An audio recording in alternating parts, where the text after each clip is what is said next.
Kuromukuro Episode 1, A Reign of Ogres from the Sky.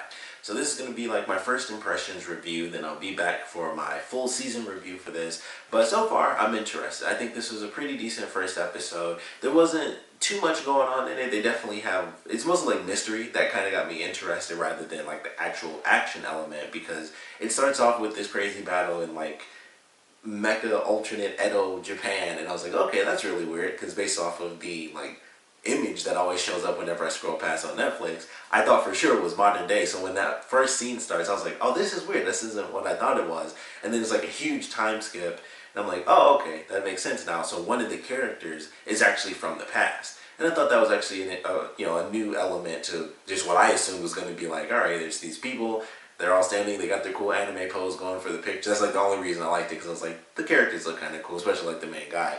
So I'm curious, I'll check it out and see what it's like. So I like the way that it starts off, where it's like we have these characters who we don't even see. I really don't know this for sure, but I assume that the man who was in like the box was one of the people inside of the mechs. So, we kind of skip time, and then we go to these two friends, one of which being like the main female lead for the show, who's kind of ditzy. Her mom's like super smart, and she works with all these people on like all sorts of crazy science stuff. They have some mystery that goes on with her father, where he knew about the creatures coming back after a certain point. So it's like, did he actually know that? Was he crazy? Did he simply believe it because maybe there's like a cult that believe these old stories or fairy tales or whatever? So there's a little bit of mystery as to how much he truly knew and how much was just belief on his part. So that has me interested, because it's like, oh, he's gone and I haven't seen him in a long time.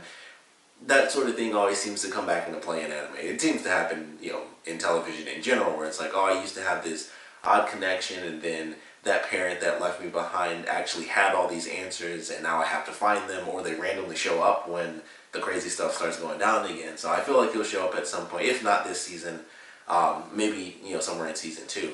But I was like, okay, a little bit of mystery there. The main character, she doesn't exactly do things the way that she should. She may or may not even actually graduate or go anywhere in life, because she's kind of dumb and ditzy, like just a little bit. So that was kind of interesting, but I like the way the episode played out, and then it starts to get really crazy, where the creatures kind of just come back, and I thought it was just one creature, and then it ends up being like a bunch of little ones, like these little, almost like robo-raptors start coming out, and it's like, oh crap, we have to fight back.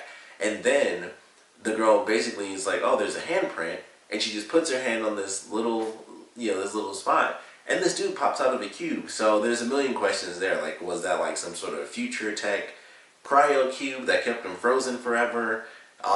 He basically comes right out, and I love the way they did it, because he's just jumping around in the nude, so I thought that was funny. But he's basically, he pops out, and it's like, alright, it's time to go. It's time for him to kind of get things going and fighting, because of course he's the one who, I'm assuming once again, he was the one who knows how to fight against these creatures, because he's done it in the past. Maybe he lost, or maybe he's the only one who can do it, and he was like okay with being frozen in time. So there's a mystery there, of course, and we have some other characters. We have like the super rich girl who had a hilarious scene. I love the part where she leaves the girls, and then the man goes like, oh man, she could give my mom her phone, and she chases the limo down, and the dude's like, oh, it looks like your friend's falling. She's like, please don't stop. And it's like, okay, and they drive off. For some reason that made me laugh really hard. I was like, that's kind of messed up. She's like, just please don't stop.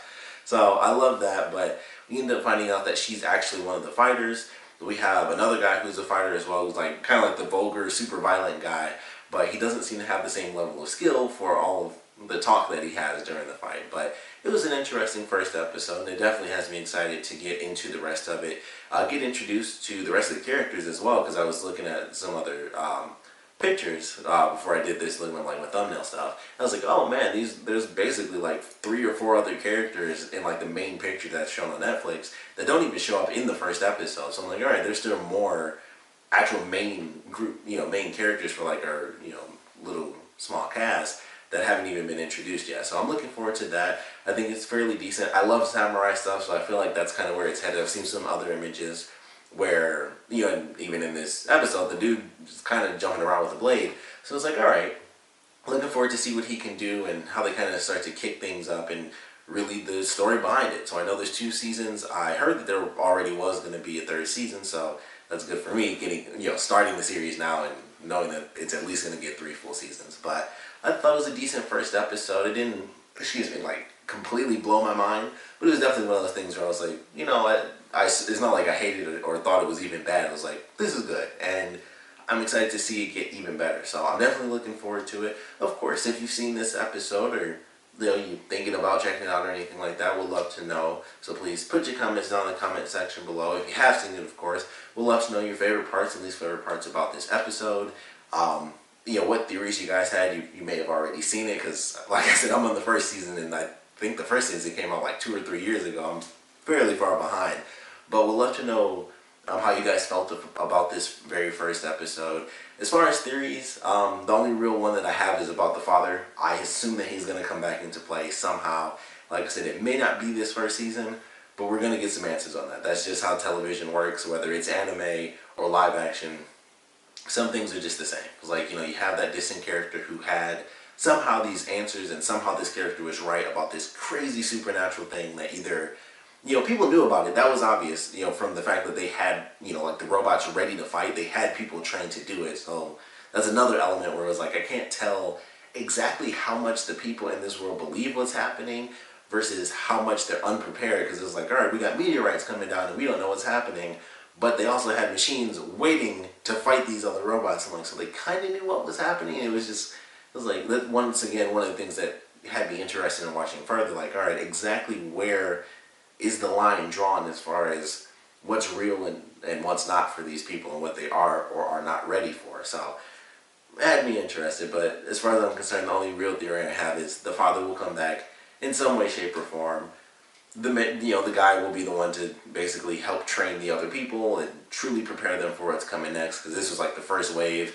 They gotta, build up to like whatever even crazier villain. Maybe the other meteorites will actually like, land and basically hatch, other deadly robots to attack people. So I feel like that's where things are headed, but I would love to know your theories. And like I said, I want to know what you guys thought about this first episode, so please comment below, let me know. Like I said, I'll be doing my review for the whole season once I finish, but so far I'm definitely excited for it, and I will see you guys at the end of the season. So thanks for watching.